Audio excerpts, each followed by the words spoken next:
We shall see. But let's move on to our next topic, I guess, because we can talk about that all day. Y'all want to talk about Royce, or you want to talk about? Yeah, we can talk about Royce. I didn't get a chance to listen to the freestyle, but I'll listen to it tonight. Yeah. But he killed that, man. Now I will say some of the bars you can tell were from the album. If you heard the album, he did kick some bars from the album, but there were some that weren't from the album. But I mean, he killed it, man. I mean, he's just a true lyricist when it comes to hip hop. He's not here for the fluff. And he don't want to just make a club song or trap music just to get some sales and view. Right. He is a straight lyricist. Yes. And so you have to give it up. Matter of fact, let's just give him a Definitely. And honestly, you guys actually put me onto him, and this was like my first actual viewing of any interviews that he's done, and what kind of set him apart from me was the fact that he's very articulate. Yeah. And you can almost kind of vision what he's saying even in a conversation. Yeah. So just imagine his freestyle. That's why I'm anxious to hear that, honestly. I'm really anxious because he's not up here, talking about just, saying what people like to hear. People like, dress it up. You can tell it's real. Yeah, man. You can always tell when it's real. Like, you know what I'm saying?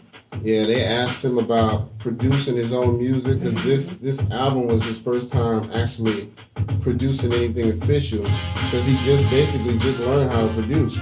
And so instead of giving beats to other artists, he was like, I want to do my whole album myself. And everything I heard like half of the album. It's dope, man. I mean, I don't know. It's dope, man. I mean, it's called The Allegory, so I can't even stress it. Go hear that, man. It's on YouTube. You can hear the whole thing on YouTube. Fact, but he was talking about how he was producing before this too. Well, it was like he was saying that as far as beats are concerned, he hasn't done that, but producing, like helping people. But I guess this is his first time actually making beats per se and doing his own official projects. But yeah, it's not a disappointment. I can't even talk about it enough, man. I'm ready for that joint, man. I'm ready for this new Jadakiss album, man. Yeah. Wow. Oh man.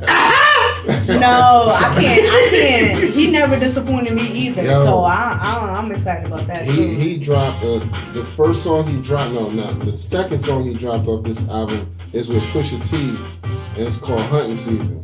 So you can already tell by the title he going in. No, I heard definitely. It's hard, man. And Pusha T, he ain't no pushover either. Yeah, man. He that dude is a straight lyricist too. No, for real. So, and they said they have been trying to get on the track for a long time because that's why he named the album Ignatius, because he said that dude had been trying to get him and push it to do something for a long time, and he was like, because he kept trying to push it, now I'm gonna finally make it happen because timing just wasn't right all these years. So right. So I thought that was dope, man. The song is hot. But back to the Royce interview, man. I mean, he did a really good interview, and like you said, you can tell he just got a good head on his shoulders. I mean, he's very articulate, and you can just tell. He talked a little bit in one interview, not this one, but in another interview about the Yellow Wolf beef that he had.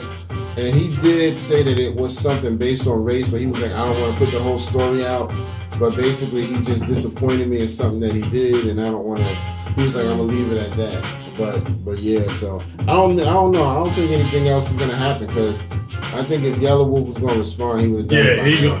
And he'd be really stupid too. He would be kind of stupid. Royce is gonna fuck him up. Yeah, lyrically and physically. Right. He gonna throw one. He gonna throw one.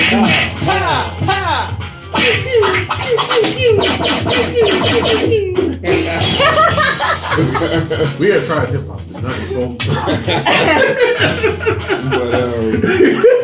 But yeah, if y'all haven't seen the interview, go check that out. Royce the 5'9", LA Leakers, and the freestyle is dope. Everybody's talking about it, and the album is hot. The Allegory, you can't complain about that, man. Have you heard any of the album? I need to. Yeah, I'm telling you. Do that tonight.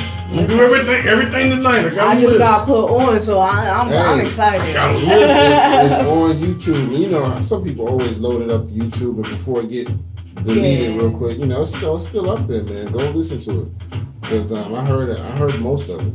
So, but all right. Well, let's go to our last topic, which is the new documentary "Who Killed Malcolm X." We want to talk about that a little more. We talked about it last week, but want to talk about it a little bit more. I mean, this is an interesting story, man, because it's one of those things that everybody wants to know the real story, and you really get an earful and an eyeful by the time the end of the series happens. So you said you saw the first 2 episodes. So what was your experience like so far? What you've seen? Well, just the back history that I already knew previously. It was just for me, something it wasn't right, and even with Martin, it was something wasn't right. But specifically with Malcolm, it was like they shun him from like textbooks. You don't know about him. Like it's like the same negligence in the Black Panthers. Yeah. Like, you know what I'm saying? And the stuff that he did, like, fundamentally for Black people, it needs to be told. Absolutely. You know what I'm saying? So, and I mean, why keep that hidden? I have to admit, I don't follow the Nation of Islam's ideology. I am Muslim, but I'm more Orthodox Muslim. But a lot of what they do really helps to uplift the Black mentality, because they're trying to tell you to get out of that low mentality that we have, that we're down here and everybody else is up here. Exactly. You know what I mean? So, I really like a lot of the stuff they do, but some of their ideology I just can't, get with. So no disrespect, but I think that's why, just what you said there, I think that's why like a lot of young Black youth are gravitating towards Islam versus Christianity, because, I mean, especially Black youth. You do have, because we got that, my white boy from Chicago, he kind of gravitated, So, but the thing of it is, it's like, I think they gravitate towards it because they kind of see it and they understand it. Right. You know what I'm saying? They understand the principles and stuff. And I think with Christianity, and I'm not knocking Christianity when I say it, but it's just like, you can kind of still do what you do, but I mean, especially if you're white, like, yeah, you can come around and do this. Right. You might kill a nigger or two, but as long as you got Jesus, you're gonna be all right. Right. You know what I'm saying? But you know what I'm saying? Like, and it's like there's no I ain't gonna say accountability, but it's just like, it's a little too forgiving. Right. Islam, Islam, I think it's more. You have consequences, like real drawn out consequences. Yeah, and you try to keep yourself away. Right. Exactly. So I mean, I think both religions bring something to the table. I think all religion in a nutshell, because you have different what do you call it? Different like beliefs. Yeah, beliefs. Ideology. Yeah, in Christianity, and then you can say the same thing about Muslim, and then you can say and Buddhism and things like that. But I think everybody brings something to the table as far as the truth. Yeah, I agree with that. Yeah, and it's not even on a man-to-man kind of level. It's more of an energy, spiritual level, if you will. You know what I'm saying? So I feel like if we all just take that truth and then mend it together, it's not even to form a different religion. It's not even about that. Just truth. Yeah, I agree with that. Just to develop a moral blueprint, you know what I mean? Take a little bit of everything. Yes. So you don't have to have like, this side is this and this side is that. Yeah, that's a lot. And that's especially like with white evangelical people. They don't you mix with these people. Don't mix over here with this. You're like, no, just what I'm saying. Not all these people are bad. Like, and they make, especially like Muslims and stuff. They're terrorists. They're blowing up the buildings. Right. But I was like, okay, but y'all don't really, the clan, they claim themselves Christian. You don't really give them the same type of treatment. Like they're blowing up, other, people in mind ain't been. And you know what I'm saying? Nazis and all of that. Right. Yeah, I don't give them that same thing. And it's just like, you know what I'm saying? If you are of different faith, I think we should all agree that, hey, we're trying to work together. We're trying to worship our concept or our ideology of God or what He is. Yeah. And we should be we should be trying to build and work together to get to that goal. Yeah, absolutely, man. Because everybody's striving for peace, prosperity, and just, in just love. Yeah. So if everybody is aspiring to do the same thing, why are we so divided? Right. Because everybody wants to have their version of what love should be, or their version of what prosperity should be. Because some people say, yeah, I want to be rich and I want to be rich, but I don't want you to be rich. You know, Right. they don't want everybody to be rich. Right. So it's like we got all the right, notes, but everybody's like, I want my version of that though. Right. Everybody don't want to really work together. And I think for me, when it comes to religion, I always tell people, I do feel like my path is the right path, but I would never try to tell somebody you have to be on my religion. I always tell people, study a little bit of everything so that you can understand everything. Because you can't say, I don't want to be a Buddhist if you don't know nothing about what Buddhism is. Read a Buddhist book. Find out what they do. I did. I read the Book of Mormon. I read all the Jewish scriptures, Christianity, the Islam, everything. I try to read a little bit of everything, and then I make my decision after that. I don't want to be one of those people who just say, well, my mom and my daddy went to church, so I guess that's what I should do. Right. I studied. You know what I mean? I studied and studied until I came up with a decision, and that works for me. You know what I mean? So I would encourage everybody to do it that way. Just reading is fundamental. We cannot stress that enough. Knowledge is power. I'm trying to tell knowledge. Yeah, man. And there's like a whole bunch of Christians that don't even read about it, don't even have even flipped. It's crazy. Yeah, you gotta read, man. Read that whole Bible. But I think the Who Killed Malcolm X thing, man, I think it's a really good documentary.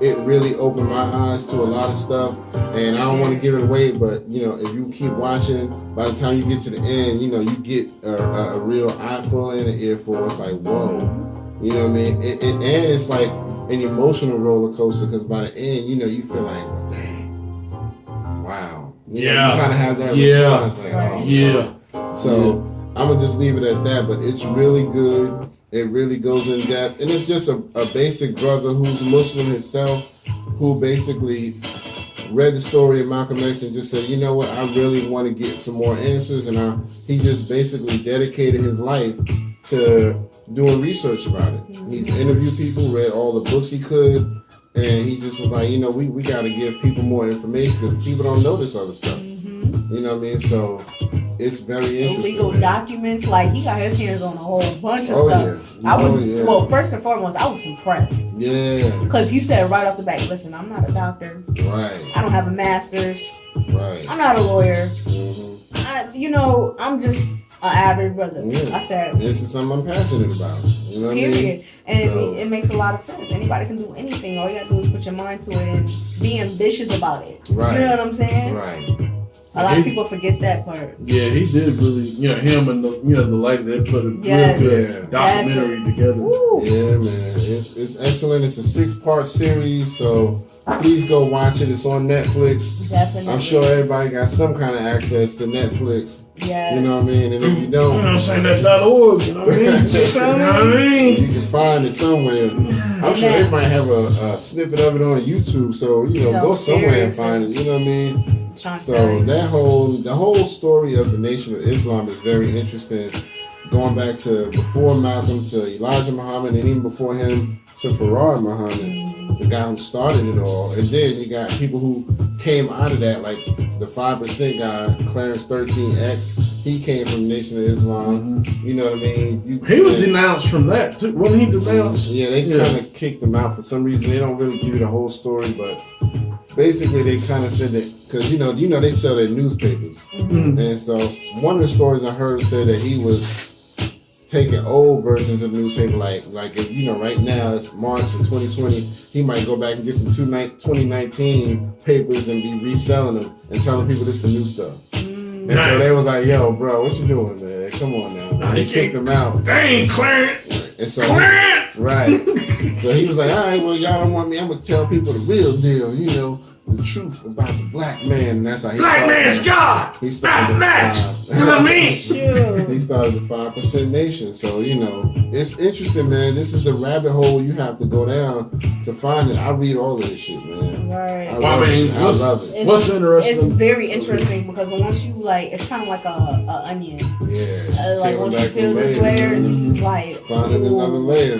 That is not what I thought happened. Right. Okay. hey, let me just peel this one back. Right. And it's something else. I'm trying to keep tell you. discovering more and more, you know what I mean? So it's very interesting, man. But what did you take away from the Malcom X thing? Well, I was going to piggyback off like what you said about the 5%. You know, the 5% culture is really, really heavy in hip hop. You know, you got, definitely like Wu-Tang. Wu-Tang is really, really influential. You know, Wu-Tang, Nas, I would say, with AZ. I think AZ kind of dabbled. Actually, Cool J was for one time. I think he, deviated from Big Daddy Kane. Yeah, I know most of the Wu guys. I don't know if all of them, but I know most of them was 5%. Mm-hmm. So yeah, so still is. Yeah, so it really has like a deep seed in hip hop. It's kind of interesting. Call it one guy. Yeah. But going back to the documentary, man. I mean, as far as like how it ended, it was just like, man, that was just crazy. That was just crazy. And I'm kind of like with what you were saying earlier, that both groups kind of played. And when I mean both, I'm talking about like the Nation and the FBI. Because they were really trying to, that's one thing that J. Edgar Hoover was scared of. He was scared of a black Messiah. They had FBI taps on him since he was in prison, even before he became a Muslim in the Nation of Islam. So that's how deep it goes. And Malcolm ran them, but when you said Malcolm ran them streets. Yeah, man. For real. He did.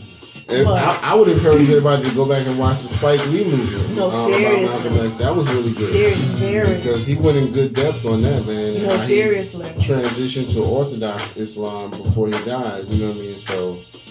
I mean, but it's a whole lot of hidden stuff, and like just to go back, I just feel like I said, an enemy of my enemy is my friend. So like I said, they might not have like literally was like, hey, let's join in. They were like, no, I need you to do this, and you need to run it on this end, and I'm gonna do this, and then after this, we're gonna be good. Yeah. All the evidence is gonna be smoking the dust. Like it's just gonna be. Yeah, man, one big cloud of dust. It's interesting, man. It's such an interesting story. It really is. Go through that whole thing, man. Let me know what you think by the time it finishes, because I would love to talk more about that. Seriously, I don't even do documentaries, and I'm into it. Yeah. I watch it all the time. I like documentaries. Man, listen. Netflix is like documentary central, nowadays. So of course you got some channels, but you ain't gonna find a lot of that type of stuff on A&E, Nah. Seriously, of course not. Or Raw. History Channel, you ain't gonna find definitely that stuff. not. Nah. So, History Channel more like, we're gonna talk about Hitler the whole damn day. Right. And No, Stalin honestly. and Hitler. Like literally, when it comes to like dictatorships and stuff like that, everything always go back to Hitler. Everything, you know what I'm saying? Yep. Like, very true. It is crazy because the Native Americans, right? They got their little thing going on where they don't have to pay taxes or whatever the case may be. Then you got then you have the Jewish people. You know what I'm saying? The Jewish people got put on too. That's why they have such a high standard or whatnot. They have high paying jobs, this and the third. That was the government's way of paying them back. They call us liquid money.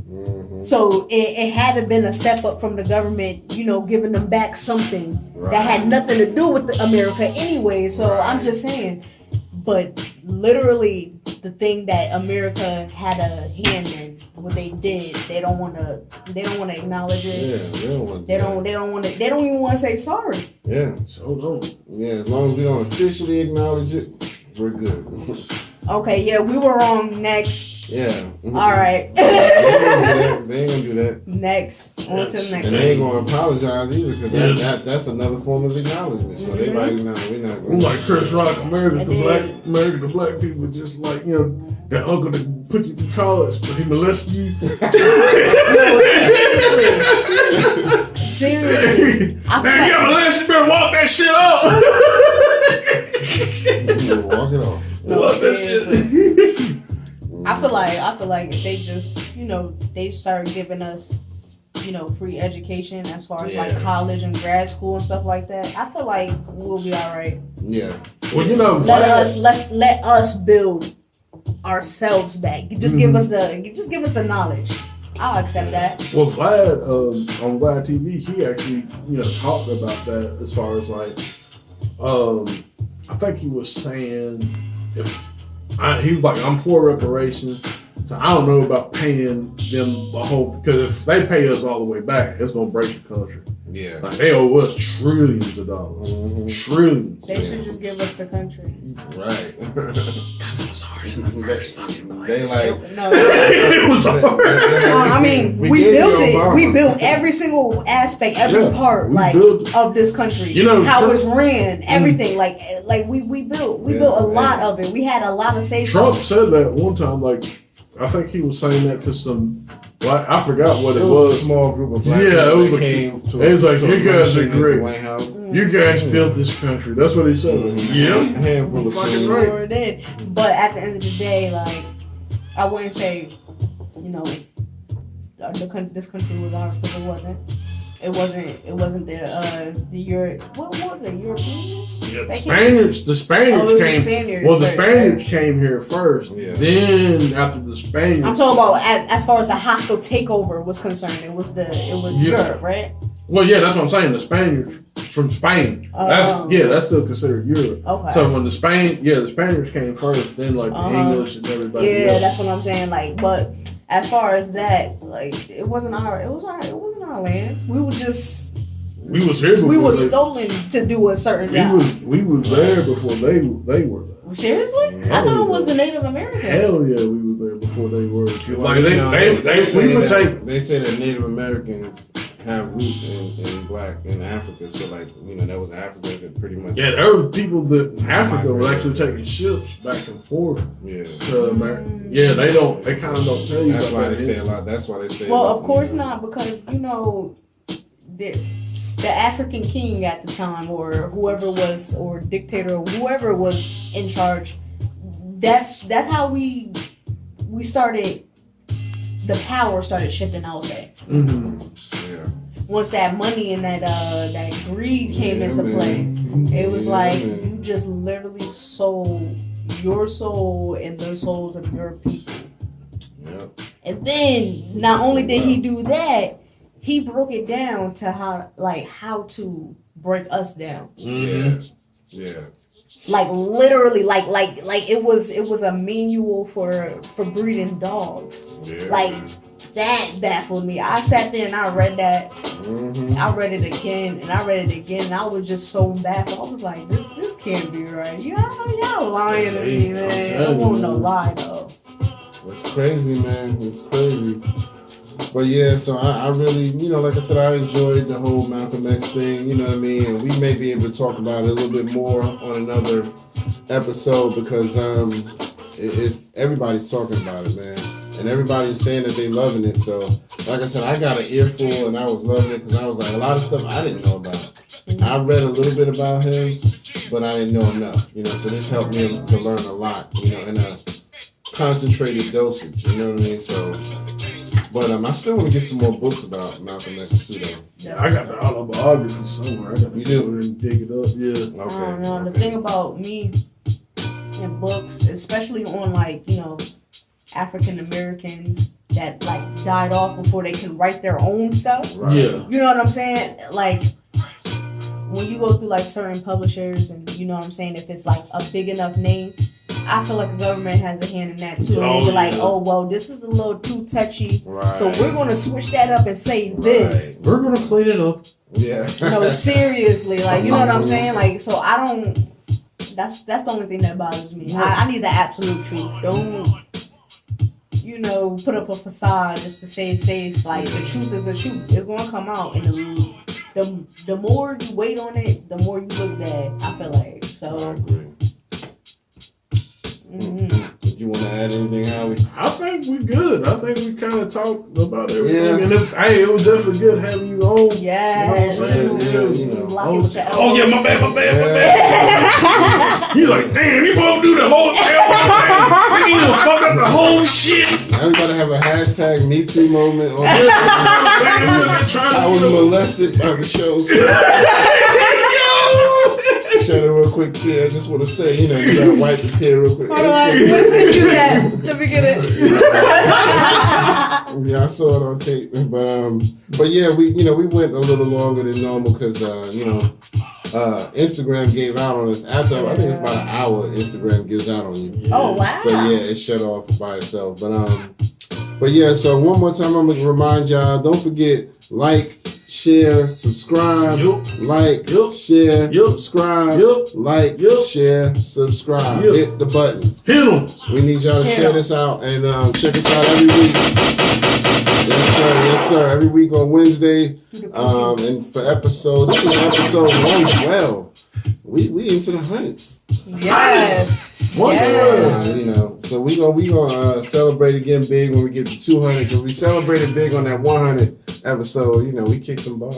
Yeah, we kicked some bars. And the 100 episode. This I'm telling you, the second I'm black. And I'm black. And I'm black. And the black. And I'm black. The black. That's still my movie. You can't beat that, yo. At all. You cannot beat that. But guys, thanks for having me. I was we appreciate you coming. Yes. So, again, for episode 112, this your boy Kurt. This is Howie, and this is Nelly. And we're gonna see y'all again on the next go round. Peace.